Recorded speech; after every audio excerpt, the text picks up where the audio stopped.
Hello children, today we are going to solve exercise 8.3 question number 1. Which of the following is or are indirect proportions? The number of workers on a job and the time taken to complete the job. Let me just tell you about the direct proportions and indirect proportion. Direct proportions is said here. Two quantities A and B are said to be in direct proportions or vary directly if an increase in A causes an increase in B. If it is decreased, there should be decrease in the other one. So that is direct proportions. And indirect proportions will be two quantities A and B are said to be in indirect proportions or vary inversely if an increase in A causes a decrease. If one is increased, another one is decreased. If one is decreased, if another one is increased, that is said to be indirect proportion. So we are going to write which one is direct proportions or not. Solution. The number of workers on a job and the time taken to complete a job. So it will be indirect proportion.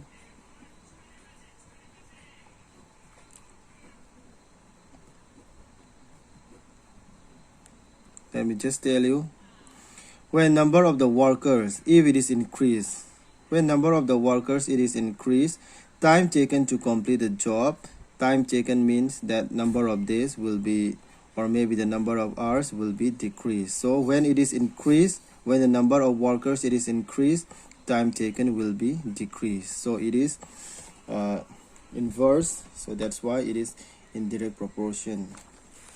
Next, B, the time taken for a journey and the distance traveled in a uniform speed. Here, when the time taken for a journey, if it is increased, time taken is it increased, and the distance travels also will be increased. So it is direct proportion.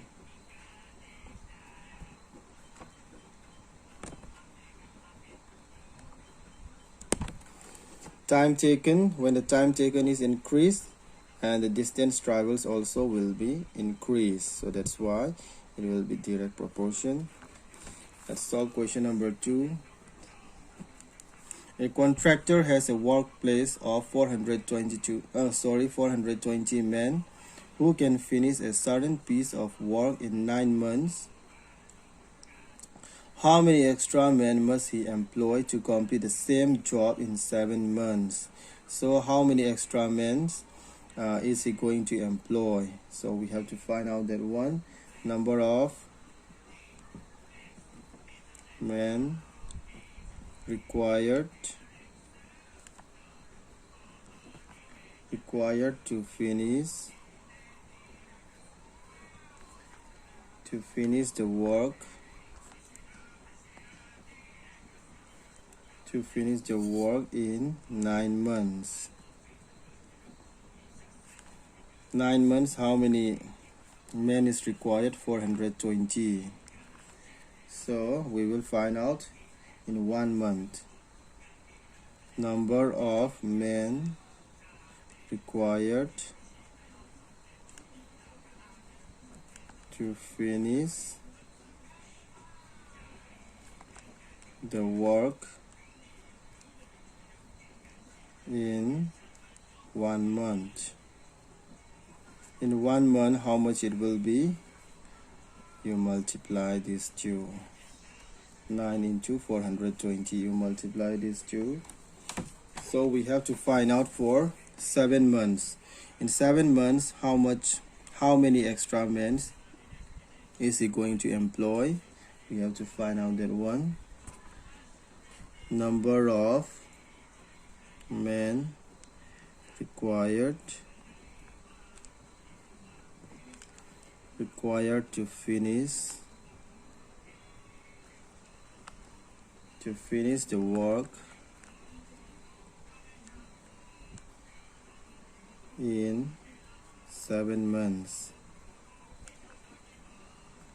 Then these two, it will be divided by 7. You do the cancellation. 7 6 are 42, 60, 540. Hence the number of extra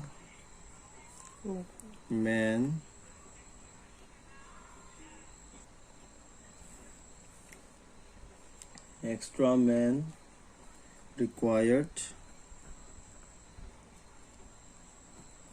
equal to, so number of men required to finish the work in 7 months, this one is 9 into 420 by 7, that is 9 into 60 is 540. Okay, this is for 7 months 500, and this is for 9 months. 9 months, this one we are going to subtract it from this one for 7 months. 7 months, that is 540 men, and then for 9 months, that is 420. Then how much it will be? 120. So the number of extra men required is 120. Now we are going to solve question number 3. A farmer has 20 animals in his cattle. He has food to feed them for 42 days. How long would the food last if he added one more animal in his cattle?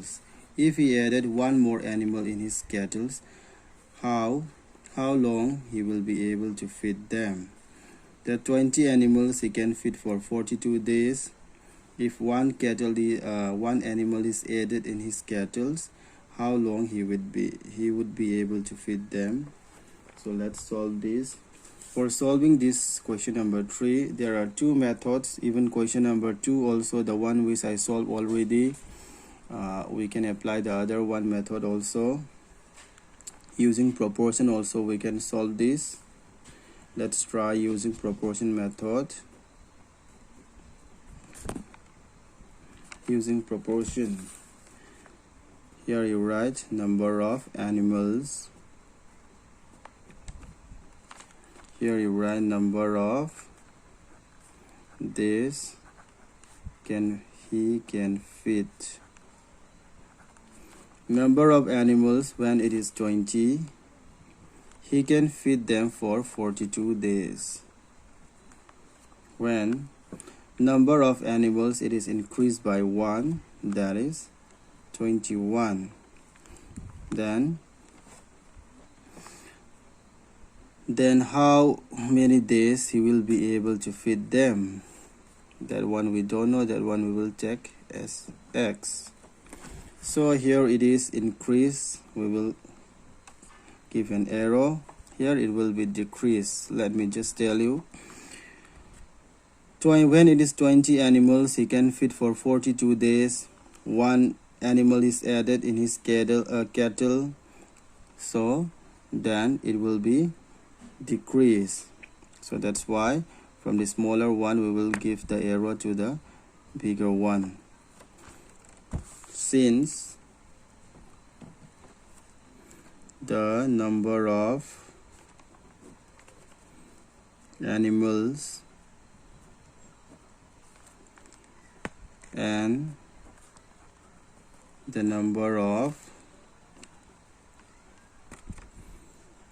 of days he can feed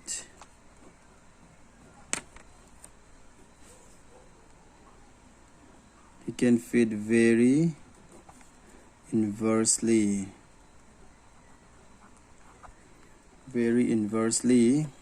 We have how to write. We will follow the arrow mark. The smaller one we will write at the numerator, and then the bigger one at down. Here 20 is a smaller one, and this 21, the bigger one we will write it down. Here also the bigger one we will write it down. Now we will do the cross multiplications. This x will multiply with 21, that is 21x. 42 into 20, x equal to 42 into 20 by 21. So you do the cancellation, that is 2. X equal to 2 into 20 is 40. So 40 days. Therefore the